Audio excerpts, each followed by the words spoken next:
Okay, so this is our problem number 1. To reduce interference, a link in a machine is designed so that its cross-sectional area in the center section is reduced by 1/2. So from 80 mm naging 40 mm na siya. The thickness of the link is 50 mm, that is perpendicular to this sketch. Given that our P is 40 kN, determine the maximum and minimum values of the normal stress acting on the section MN. Also sketch the stress distribution of the on section MN. So take note lang dito, yung miniminya dito na normal stress is actually the resultant stress sa ating section MN. It's not just the P over A. Okay?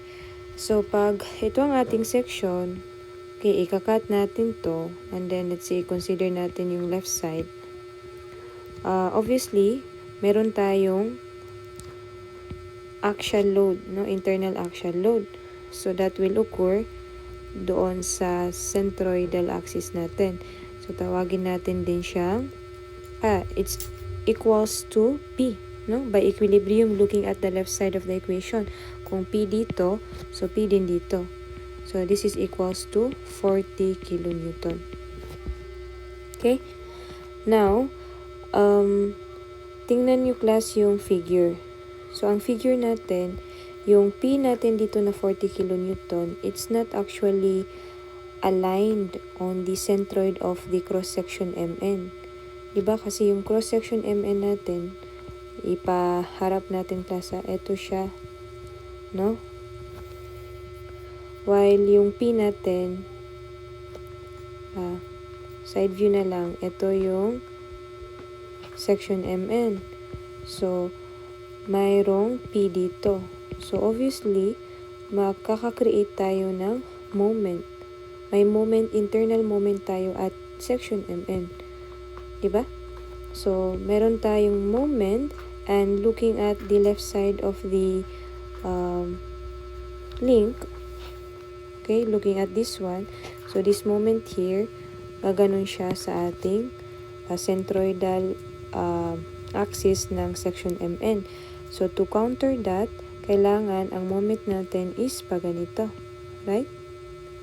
Okay, and the value of that moment is, di ba ito yung nag-moment, si P, i-times natin sa ano yung moment arm distance natin.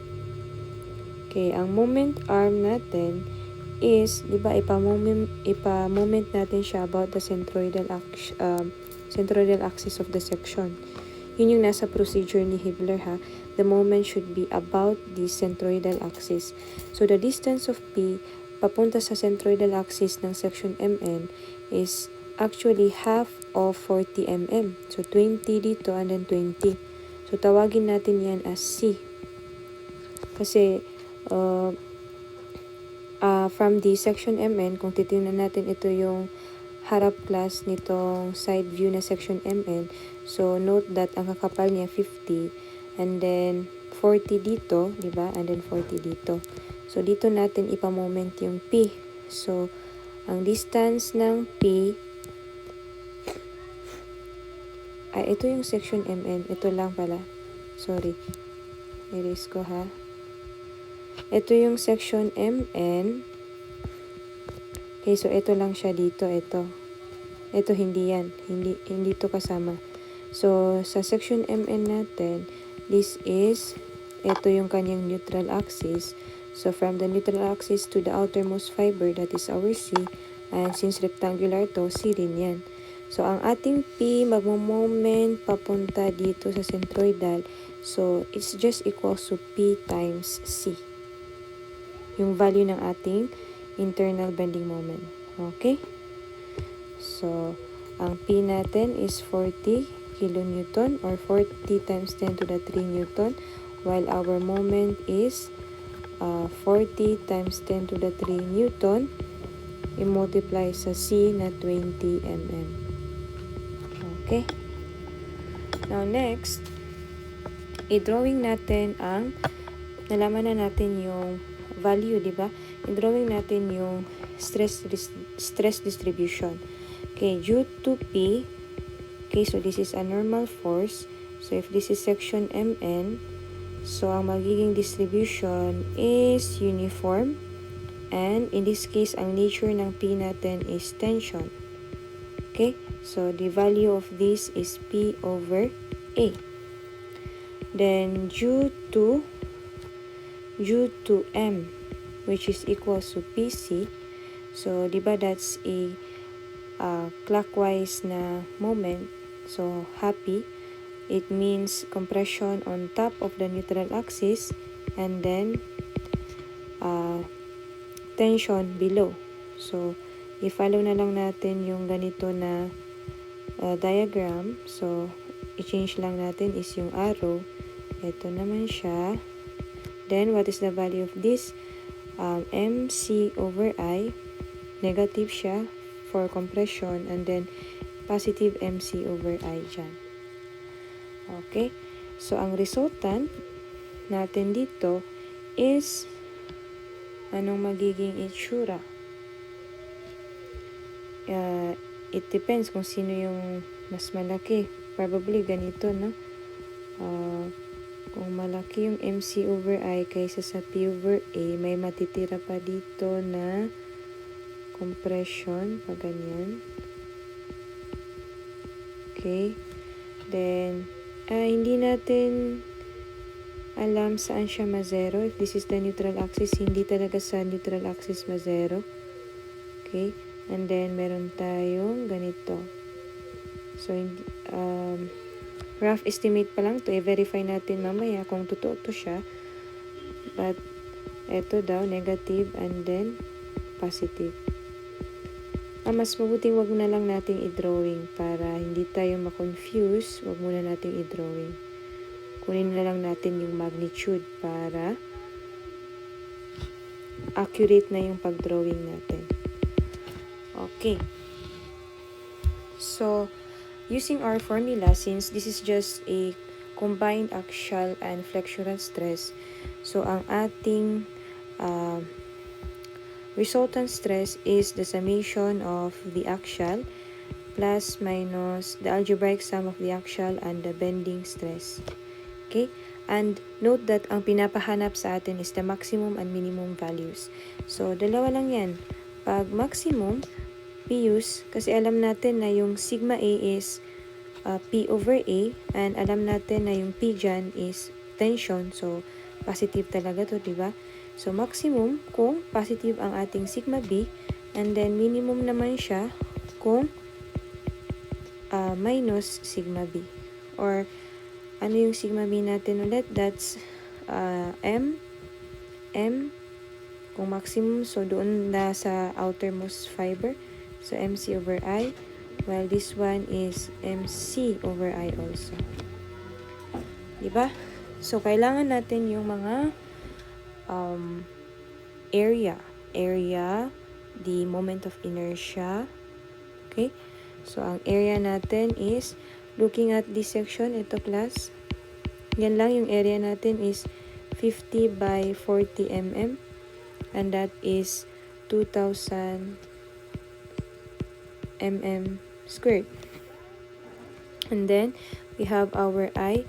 Ang I natin is base na 50 times ang height natin na 40. Diba? 40 ang height. 40 cube over 12. So, equal siya sa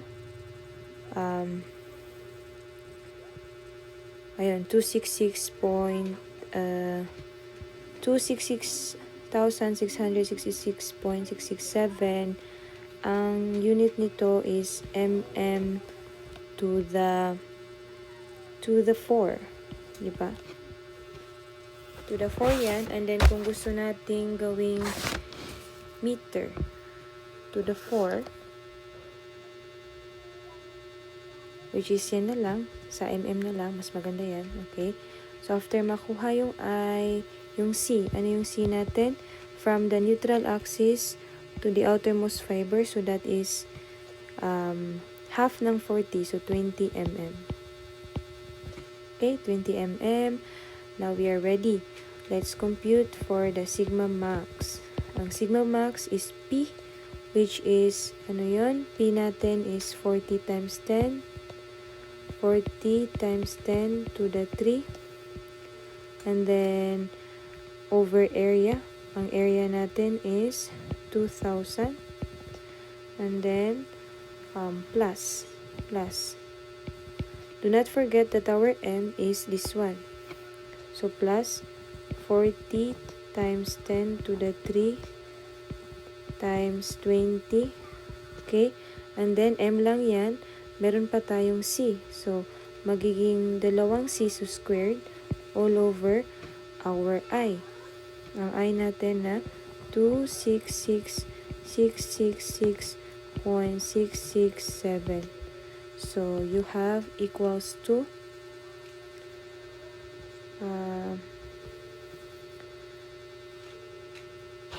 i-edit muna natin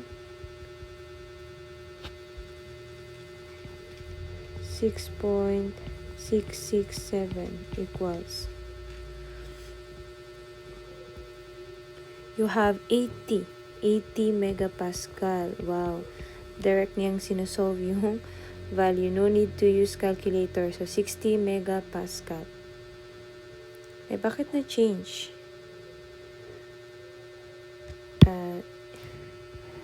Parang mali yung na-calculate niya. Bakit 60? Ulitin natin. 40 times 10 to the 3.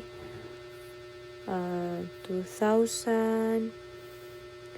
Plus 40 times 10. 20 squared. 50 times 40 cube. Sige daw. Equals.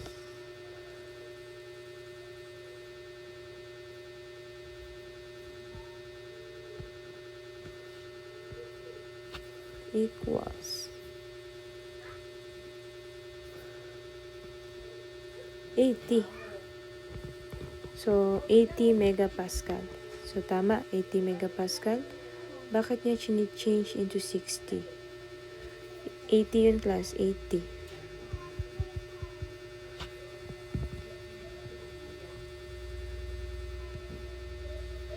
Okay, so 80 megapascal.